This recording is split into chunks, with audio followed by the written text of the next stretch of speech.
एक RBI reserve bank of India की एक नई पॉलिसी आई है और उससे पता चला है हमें कि जानबूझकर ऋण न चुकाने वालों और धोखाधड़ी करने वालों यानी कि विलफुल डिफॉल्टर्स एंड फ्रॉडस्टर्स को एक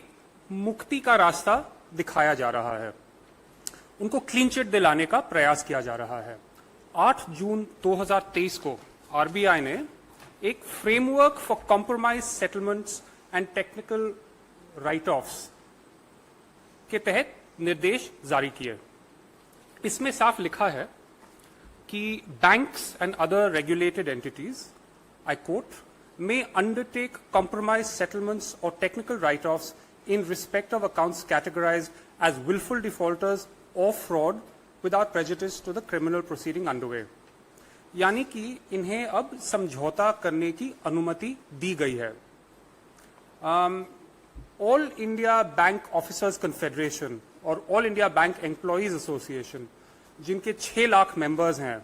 इन्होंने इसका विरोध किया है और उन्होंने कहा है कि it will not only lead to erosion of public trust in the banking sector but also undermine the confidence of depositors। उन्होंने ये भी कहा है कि such leniency serves to perpetuate a culture of non-compliance and moral hazard, leaving banks and their employees bearing the brunt of the losses। और याद रखिए, सिर्फ बैंक्स और उनके एम्प्लॉइज को लॉसेज नहीं झेलने पड़ेंगे, टैक्स पेयर्स और मिडिल क्लास को भी झेलने पड़ेंगे, क्योंकि अंत में ये पैसा हमारे टैक्सेस से आता है। और ये जो मॉरल हैजर्ड कह रही है, एक महत्वपूर्ण बात है, वो कह रहे हैं कि डिफॉल्टर्स को प्रोत्साहन मिलेगा, क्योंकि अगर आज आपको आपके डिफॉल्ट्स को माफ किया जा रहा है तो कल को आपको फिर से मौका मिलेगा तो आप क्यों नहीं लेंगे और लोन्स, और फिर आगे फिर से डिफॉल्ट होने का चांस है। अब आपको मैं याद दिलाना चाहता हूं, जैसे विनीत जी ने कहा,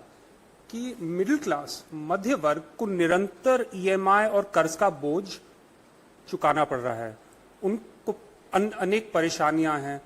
और दूसरी तरफ विलफुल डिफॉल्टर्स और फ्रॉडस्टर्स को राहत दी जा रही है, उनके लिए एक समझौता समाधान हो रहा है। तो ये मोदी सरकार की नीति स्पष्ट है,